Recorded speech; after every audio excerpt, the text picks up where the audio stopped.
This episode is brought to you by SmartVestor. Connect with an investing pro near you at RamseySolutions.com/SmartVestor. All right, let's go to Stephanie in Chicago. Hi, Stephanie. Hi. Hello. Welcome to the show. How can we help today?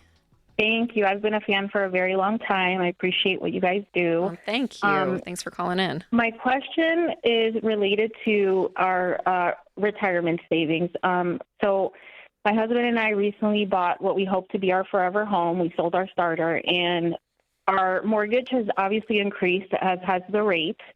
So we're wondering if it's ever okay for us to pull back from retirement savings and just kind of give ourselves more margin for our increase in expenses. What percentage is your mortgage payment on this forever home compared to your income? So it's close. It's about 25% of our monthly income. So where's the rest of your money going? So we do have, our son does go to private, which is something that it was kind of one of the reasons that we did move neighborhoods. So it's very likely that he may be going to the local public school next school year.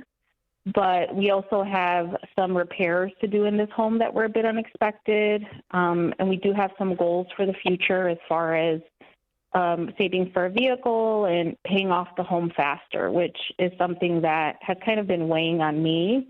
I was very comfortable with the mortgage that we had, but we're kind of at odds at whether we should pull back. I'm kind of more on I think we should just keep saving where we're at and make it work. And Are y'all doing 15%, putting 15% away, and that's too much, is what you're saying?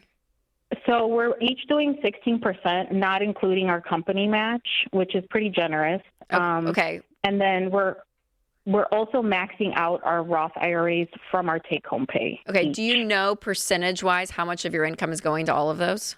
Because that's going to be way more than 15%. I don't. Okay.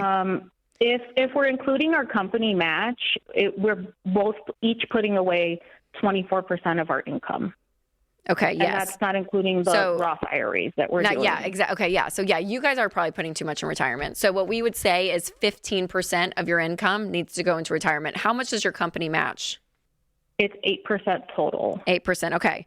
So, what I would do is go up to the match, and then the remaining percentage that you guys have, I would go then to the Roth, max out the Roth, and if there's any percentages left, go back to the 401k.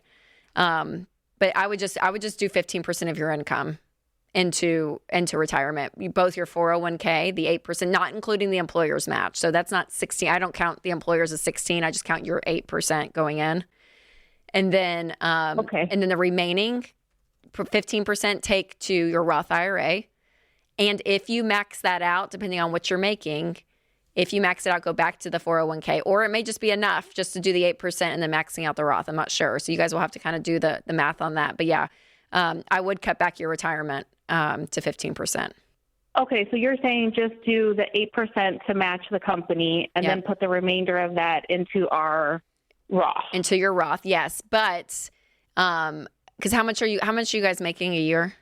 Combined, it fluctuates because we both have our base salary and then commission, but I would say comfortably, it's the most we've ever made. We're at about 160, 170. Okay. Well then, so the max on the Roth this year, I think, is 8.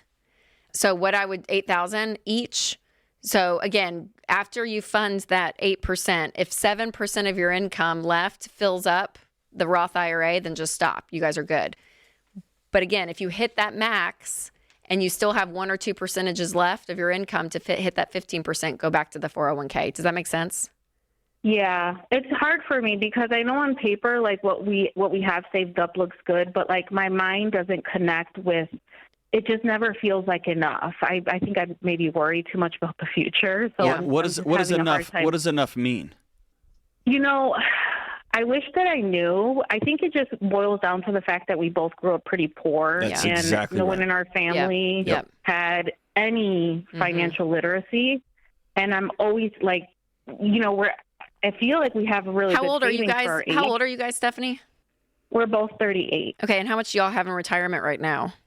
Between all of our IRAs and 401ks, it's just about $500,000. Okay. Oh, sister, you're good. So what's crazy is, Stephanie, if you just stop right now and don't do anything, your money will double every 7 years. Okay, so you guys are going to have millions every time if you didn't do anything from now. Like even if you just stopped, and you're going to continue to contribute 15%. So the remaining money that you're going to stop putting in retirement, yes, upgrade the cars if you need to and pay the house off early.